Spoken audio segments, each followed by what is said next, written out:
براءة من الله ورسوله إلى الذين عاهدتم من المشركين فسيحوا في الأرض 4 أشهر واعلموا أنكم غير معجز الله وأن الله مخزي الكافرين وأذان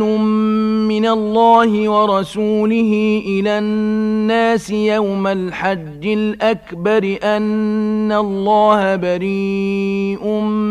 من المشركين ورسوله فإن تبتم فهو خير لكم وإن توليتم فاعلموا أنكم غير معجز الله وبشر الذين كفروا بعذاب أليم إلا الذين عاهدتم من المشركين ثم لم ينقصوكم شيئا ولم يظاهروا عليكم أحدا فأتموا إليهم عهدهم إلى مدتهم إن الله يحب المتقين فإذا انسلخ الأشهر الحرم فاقتلوا المشركين حيث وجدتموهم وخذوهم واحصروهم واقعدوا لهم كل مرصد فإن تابوا وأقاموا الصلاة وآتوا الزكاة فخلوا سبيلهم إن الله غفور رحيم وإن أحد من المشركين استجارك فأجره حتى يسمع كلام الله ثم أبلغه مأمنه ذلك بأنهم قوم لا يعلمون كيف يكون للمشركين عهد عند الله وعند رسوله إلا الذين عاهدتم عند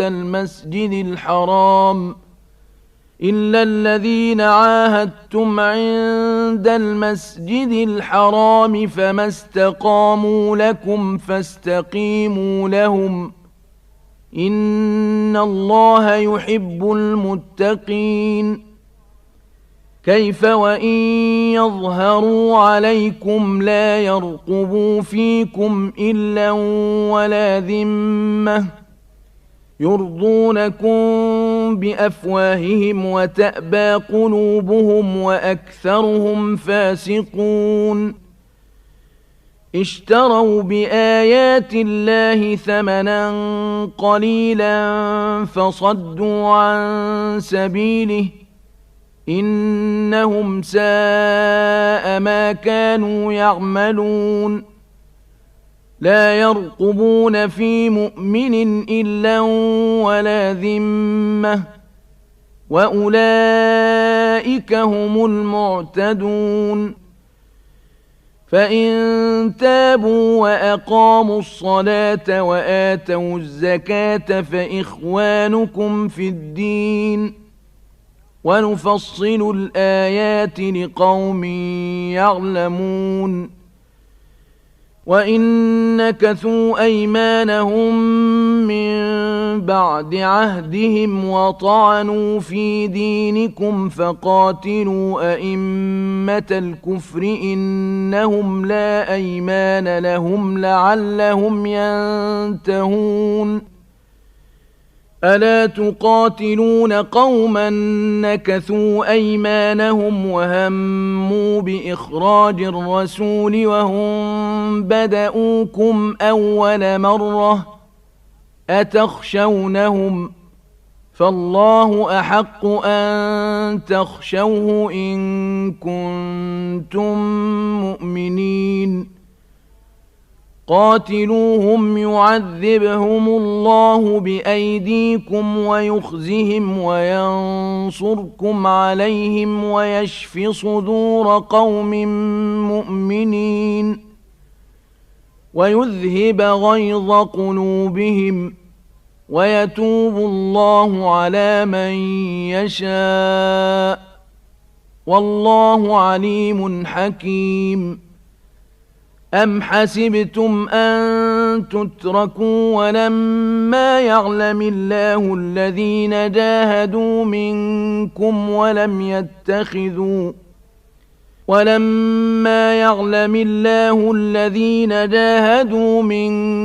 ولم يتخذوا من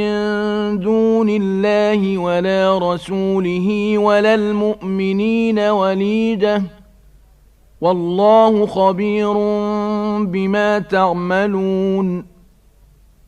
ما كان للمشركين أن يعمروا مساجد الله شاهدين على أنفسهم بالكفر أولئك حبطت أعمالهم وفي النار هم خالدون. إنما يعمر مساجد الله من آمن بالله واليوم الآخر وأقام الصلاة وآتى الزكاة ولم يخش إلا الله فعسى أولئك أن يكونوا من المهتدين. أجعلتم سقاية الحاج وعمارة المسجد الحرام كمن آمن بالله واليوم الآخر وجاهد في سبيل الله لا يستوون عند الله والله لا يهدي القوم الظالمين.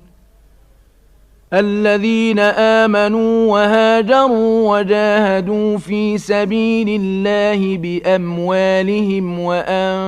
وأنفسهم أعظم درجة عند الله وأولئك هم الفائزون. يبشرهم ربهم برحمة منه ورضوان وجنات لهم فيها نعيم مقيم خالدين فيها أبدا إن الله عنده أجر عظيم. يا أيها الذين آمنوا لا تتخذوا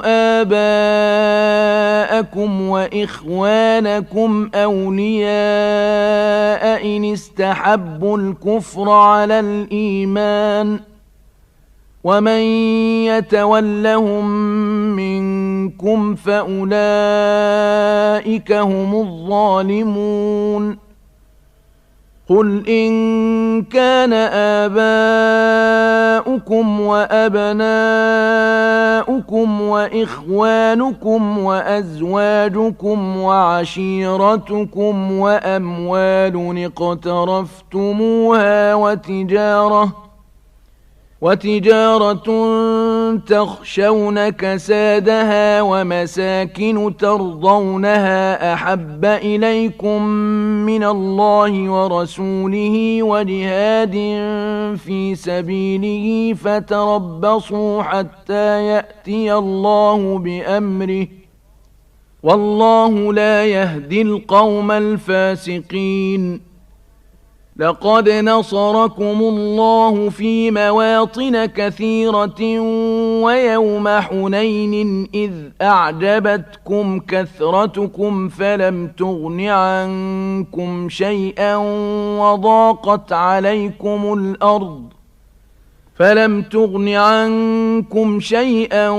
وضاقت عليكم الأرض بما رحبت ثم وليتم مدبرين. ثم أنزل الله سكينته على رسوله وعلى المؤمنين وأنزل جنودا لم تروها وعذب الذين كفروا وذلك جزاء الكافرين. ثم يتوب الله من بعد ذلك على من يشاء والله غفور رحيم. يا أيها الذين آمنوا إنما المشركون نجس فلا يقربوا المسجد الحرام بعد عامهم هذا وإن خفتم عيلة فسوف يغنيكم الله من فضله إن شاء إن الله عليم حكيم. قاتلوا الذين لا يؤمنون بالله ولا باليوم الآخر ولا يحرمون ما حرم الله ورسوله ولا يدينون دين الحق من الذين أوتوا الكتاب حتى يعطوا الجزية عن يد وهم صاغرون. وقالت اليهود عزير ابن الله وقالت النصارى المسيح ابن الله ذلك قولهم بأفواههم يضاهئون قول الذين كفروا من قبل قاتلهم الله أنى يؤفكون. اتخذوا أحبارهم ورهبانهم أربابا من دون الله والمسيح ابن مريم وما أمروا إلا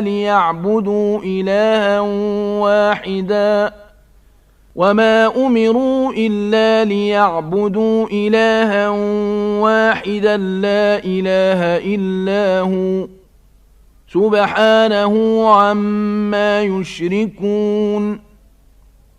يريدون أن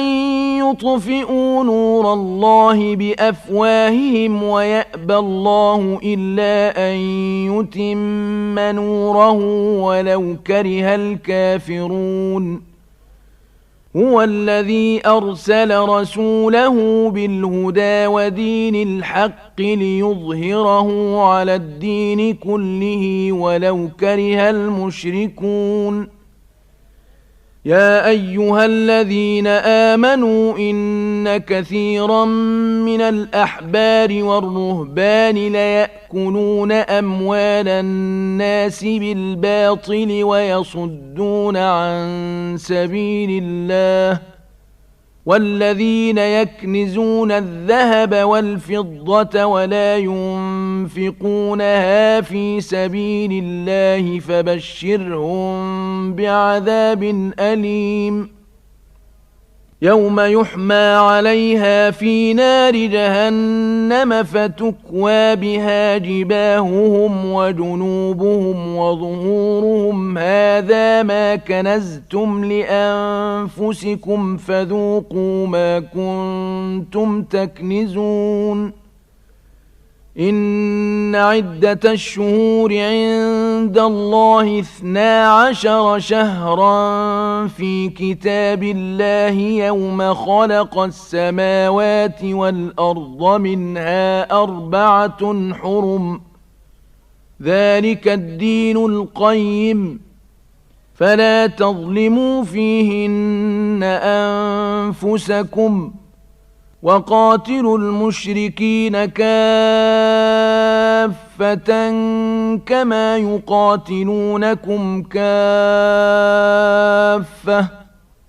واعلموا أن الله مع المتقين. إنما النسيء زيادة في الكفر يضل به الذين كفروا يحلونه عاما ويحرمونه عاما ليواطئوا عدة ما حرم الله يحلونه عاما ويحرمونه عاما ليواطئوا عدة ما حرم الله فيحلوا ما حرم الله زين لهم سوء أعمالهم والله لا يهدي القوم الكافرين. يا أيها الذين آمنوا ما لكم إذا قيل لكم انفروا في سبيل الله اثاقلتم إلى الأرض أرضيتم بالحياة الدنيا من الآخرة فما متاع الحياة الدنيا في الآخرة إلا قليل. إلا تنفروا يعذبكم عذابا أليما ويستبدل قوما غيركم ولا تضروه شيئا والله على كل شيء قدير. إلا تنصروه فقد نصره الله إذ أخرجه الذين كفروا ثاني اثنين إذ هما في الغار إذ يقول لصاحبه لا تحزن إن الله معنا فأنزل الله سكينته عليه وأيده بجنود لم تروها وجعل كلمة الذين كفروا السفلى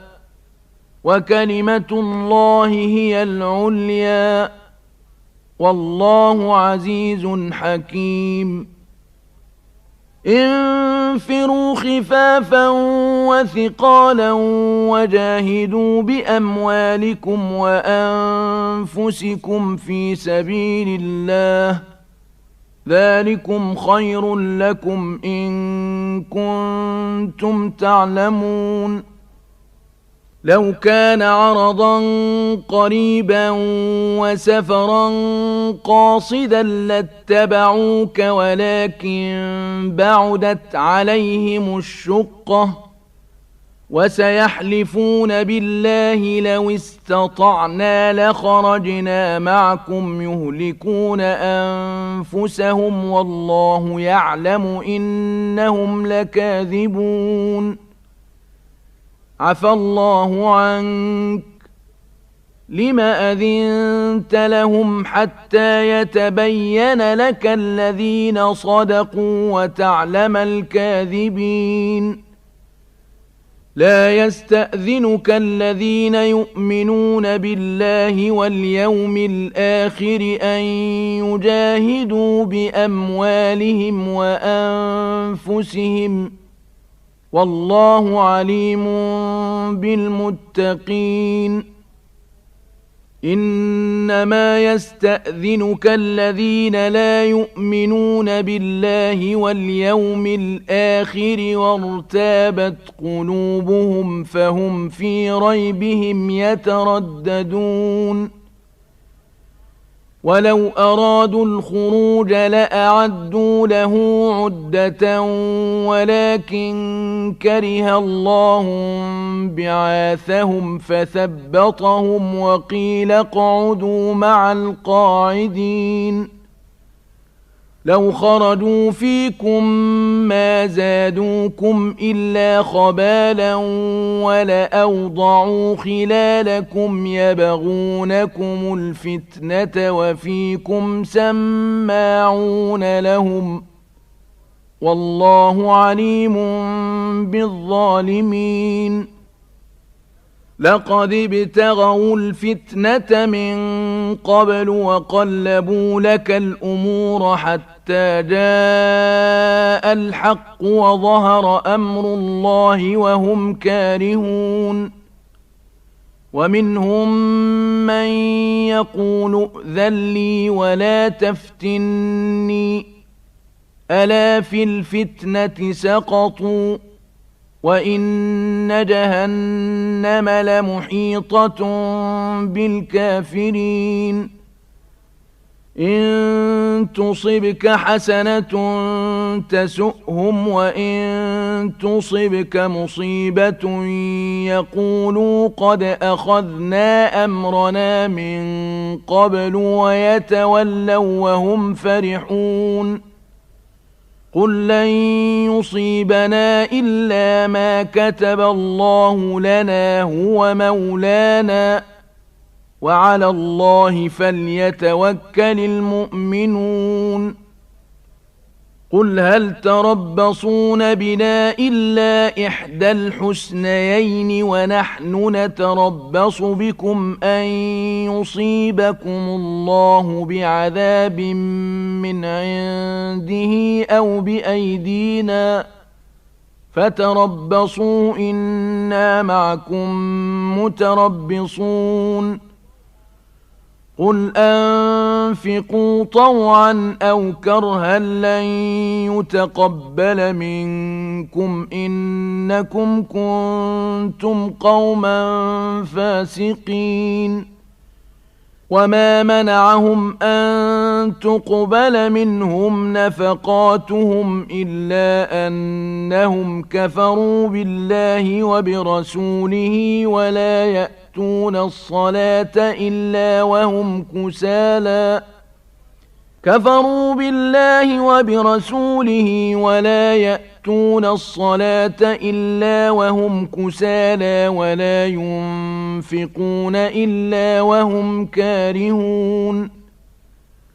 فلا تعجبك أموالهم ولا أولادهم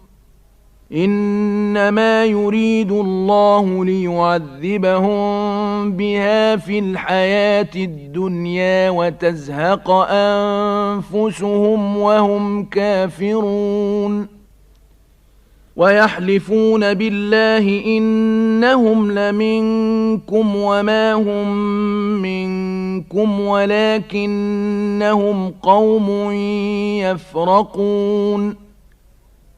لو يجدون ملجأ أو مغارات أو مدخلا لولوا إليه وهم يجمحون ومنهم من يلمزك في الصدقات فإن أعطوا منها رضوا وإن لم يعطوا منها إذا هم يسخطون ولو أنهم رضوا ما آتاهم الله ورسوله وقالوا حسبنا الله سيؤتينا الله من فضله ورسوله إنا إلى الله راغبون إنما الصدقات للفقراء والمساكين والعاملين عليها والمؤلفة قلوبهم وفي الرقاب والغارمين وفي سبيل الله وابن السبيل فريضة من الله والله عليم حكيم ومنهم الذين يؤذون النبي ويقولون هو أذن قل أذن خير لكم يؤمن بالله ويؤمن للمؤمنين ورحمة للذين آمنوا منكم والذين يؤذون رسول الله لهم عذاب أليم يحلفون بالله لكم ليرضوكم والله ورسوله أحق أن يرضوه إن كانوا مؤمنين ألم يعلموا أنه من يحادد الله ورسوله فأن له نار جهنم خالدا فيها ذلك الخزي العظيم يحذر المنافقون أن تنزل عليهم سورة تنبئهم بما في قلوبهم قل استهزئوا إن الله مخرج ما تحذرون ولئن سألتهم ليقولن إنما كنا نخوض ونلعب قل أبالله وآياته ورسوله كنتم تستهزئون لا تعتذروا قد كفرتم بعد إيمانكم إن نعف عن طائفة منكم نعذب طائفة بأنهم كانوا مجرمين المنافقون والمنافقات بعضهم من بعض يأمرون بالمنكر وينهون عن المعروف ويقبضون أيديهم نسوا الله فنسيهم إن المنافقين هم الفاسقون وعد الله المنافقين والمنافقات والكفار نار جهنم خالدين فيها هي حسبهم ولعنهم الله ولهم عذاب مقيم كالذين من قبلكم كانوا أشد منكم قوة وأكثر أموالا وأولادا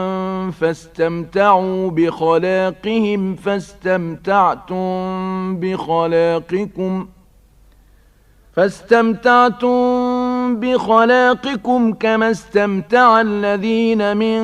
قبلكم بخلاقهم وخضتم كالذي خاضوا أولئك حبطت أعمالهم في الدنيا والآخرة وأولئك هم الخاسرون ألم يأتهم نبأ الذين من قبلهم قوم نوح وعاد وثمود وقوم إبراهيم وأصحاب مدين والمؤتفكات أتتهم رسلهم بالبينات فما كان الله ليظلمهم ولكن كانوا أنفسهم يظلمون والمؤمنون والمؤمنات بعضهم أولياء بعض يأمرون بالمعروف وينهون عن المنكر ويقيمون الصلاة ويؤتون الزكاة ويطيعون الله ورسوله أولئك سيرحمهم الله إن الله عزيز حكيم وعد الله المؤمنين والمؤمنات جنات تجري من تحتها الأنهار خالدين فيها ومساكن طيبة في جنات عدن ورضوان من الله أكبر ذلك هو الفوز العظيم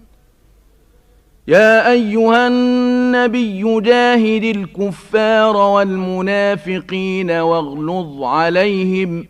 ومأواهم جهنم وبئس المصير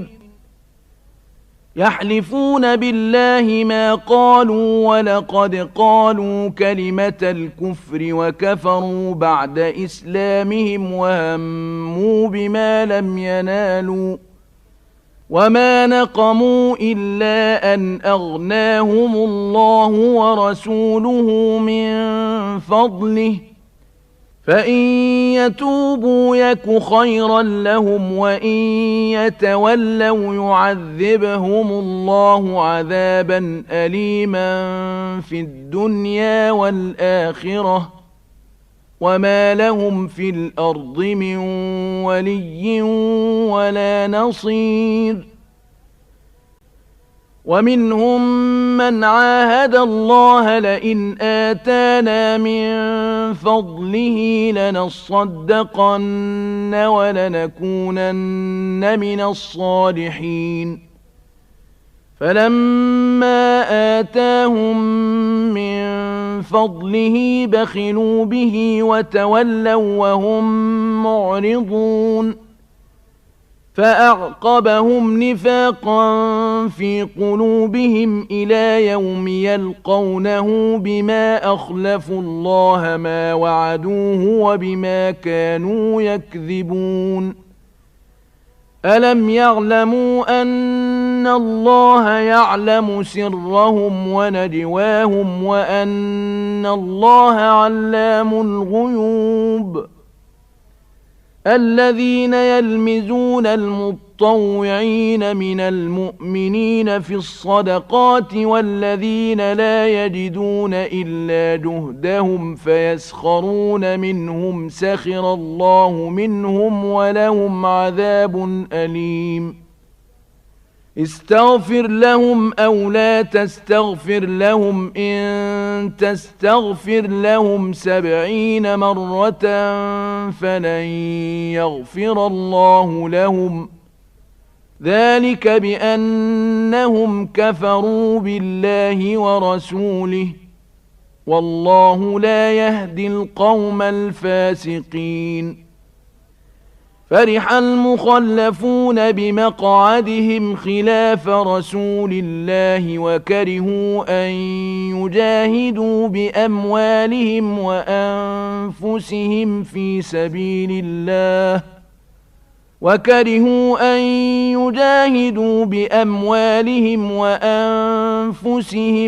سبيل الله وقالوا لا تنفروا في الحر قل نار جهنم أشد حرا لو كانوا يفقهون فليضحكوا قليلا وليبكوا كثيرا جزاء بما كانوا يكسبون فإن رجعك الله إلى طائفة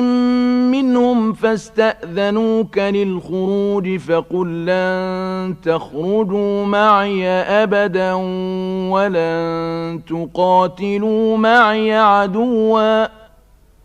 ولن تقاتلوا معي عدوا إنكم رضيتم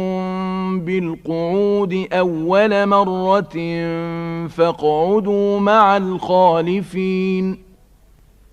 ولا تصل على أحد منهم مات أبدا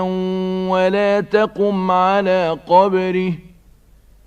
إنهم كفروا بالله ورسوله وماتوا وهم فاسقون ولا تعجبك أموالهم وأولادهم إنما يريد الله أن يعذبهم بها في الدنيا وتزهق أنفسهم وهم كافرون وإذا أنزلت سورة أن آمنوا بالله وجاهدوا مع رسوله استأذنك أولو الطول منهم وقالوا ذرنا نكن مع القاعدين رضوا بأن يكونوا مع الخوالف وطبع على قلوبهم فهم لا يفقهون لكن الرسول والذين آمنوا معه جاهدوا بأموالهم وأنفسهم وأولئك لهم الخيرات وأولئك هم المفلحون أعد الله لهم جنات تجري من تحتها الأنهار خالدين فيها ذلك الفوز العظيم وجاء المعذرون من الأعراب ليؤذن لهم وقعد الذين كذبوا الله ورسوله سيصيب الذين كفروا منهم عذاب أليم ليس على الضعفاء ولا على المرضى ولا على الذين لا يجدون ما ينفقون حرج إذا نصحوا لله ورسوله ما على المحسنين من سبيل والله غفور رحيم. ولا على الذين إذا ما أتوك لتحملهم قلت لا أجد ما أحملكم عليه تولوا وأعينهم تفيض من الدمع حزنا ألا يجدوا ما ينفقون. إنما السبيل على الذين يستأذنونك وهم أغنياء رضوا بأن يكونوا مع الخوالف وطبع الله على قلوبهم فهم لا يعلمون. يعتذرون إليكم إذا رجعتم إليهم قل لا تعتذروا لن نؤمن لكم قد نبأنا الله من أخباركم وسيرى الله عملكم ورسوله ثم تردون إلى عالم الغيب والشهادة فينبئكم بما كنتم تعملون. سيحلفون بالله لكم إذا انقلبتم إليهم لتعرضوا عنهم فأعرضوا عنهم إنهم رجس ومأواهم جهنم جزاء بما كانوا يكسبون. يحلفون لكم لترضوا عنهم فإن ترضوا عنهم فإن الله لا يرضى عن القوم الفاسقين. الأعراب أشد كفرا ونفاقا وأجدر ألا يعلموا حدود ما أنزل الله على رسوله والله عليم حكيم. ومن الأعراب من يتخذ ما ينفق مغرما ويتربص بكم الدوائر عليهم دائرة السوء والله سميع عليم. ومن الأعراب من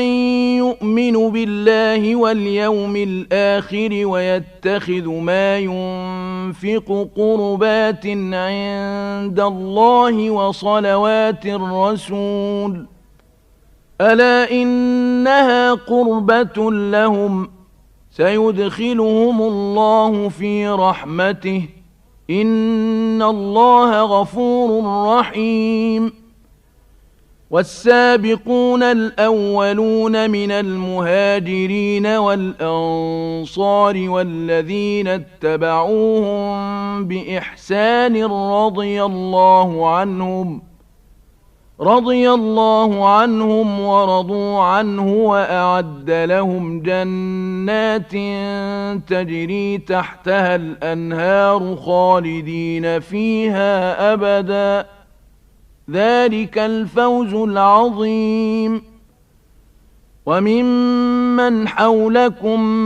من الأعراب منافقون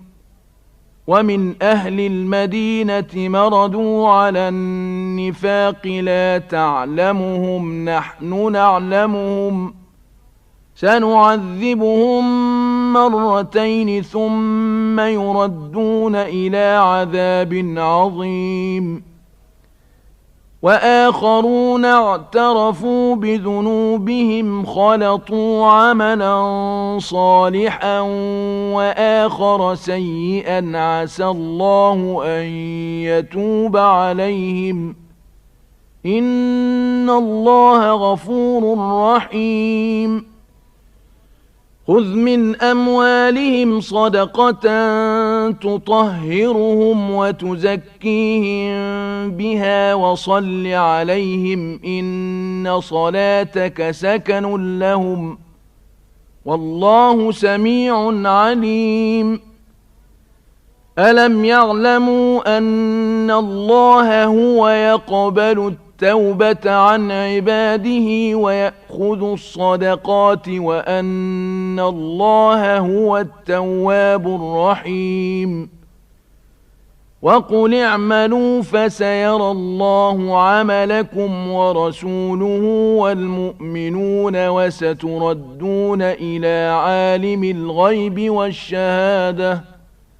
وستردون إلى عالم الغيب والشهادة فينبئكم بما كنتم تعملون وآخرون مرجون لأمر الله إما يعذبهم وإما يتوب عليهم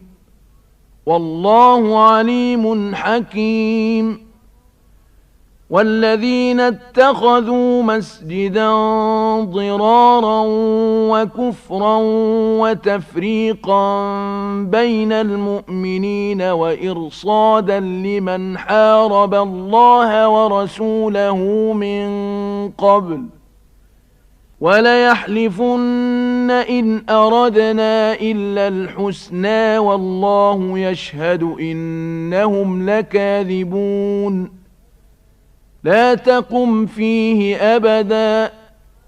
لمسجد أسس على التقوى من أول يوم أحق أن تقوم فيه رجال يحبون أن يتطهروا والله يحب المطهرين أفمن أسس بنيانه على تقوى من الله ورضوان خير أم من أسس بنيانه على شفا جرف نار فانهار به في نار جهنم والله لا يهدي القوم الظالمين لا يزال بنيانهم الذي بنوا ريبة في قلوبهم إلا أن تقطع قلوبهم والله عليم حكيم إن الله اشترى من المؤمنين أنفسهم وأموالهم بأن لهم الجنة يقاتلون في سبيل الله فيقتلون ويقتلون وعدا عليه حقا في التوراة والإنجيل والقرآن ومن أوفى بعهده من الله فاستبشروا ببيعكم الذي بايعتم به وذلك هو الفوز العظيم التائبون العابدون الحامدون السائحون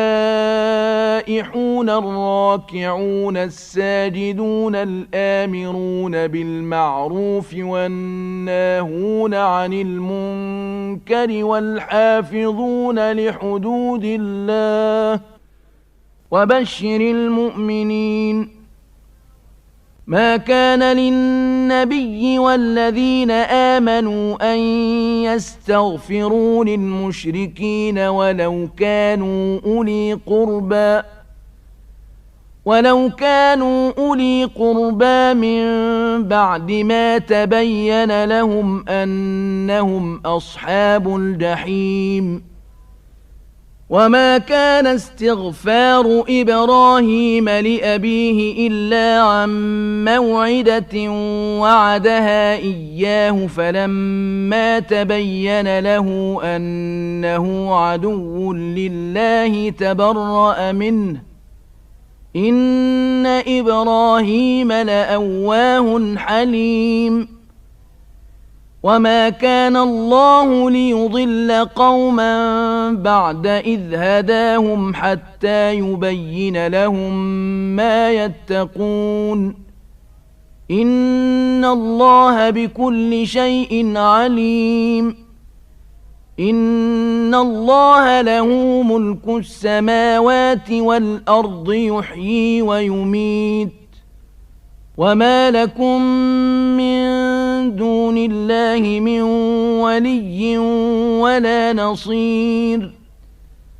لقد تاب الله على النبي والمهاجرين والأنصار الذين اتبعوه في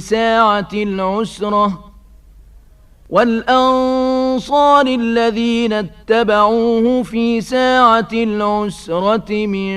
بعد ما كاد يزيغ قلوب فريق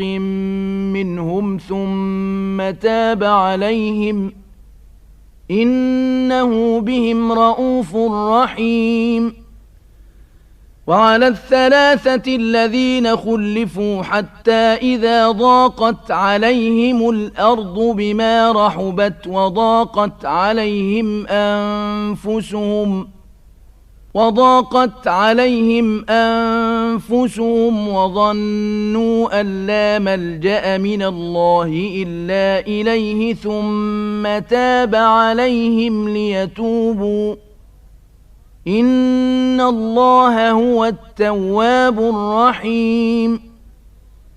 يا أيها الذين آمنوا اتقوا الله وكونوا مع الصادقين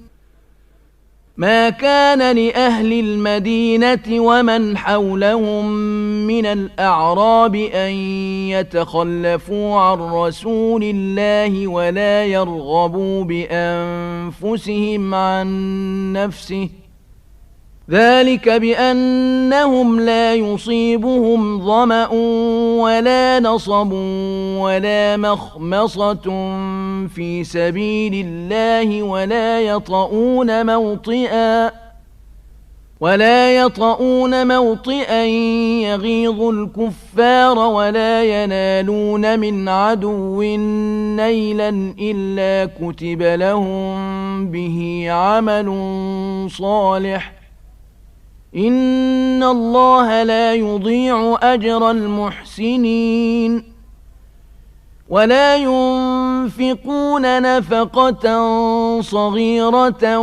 ولا كبيرة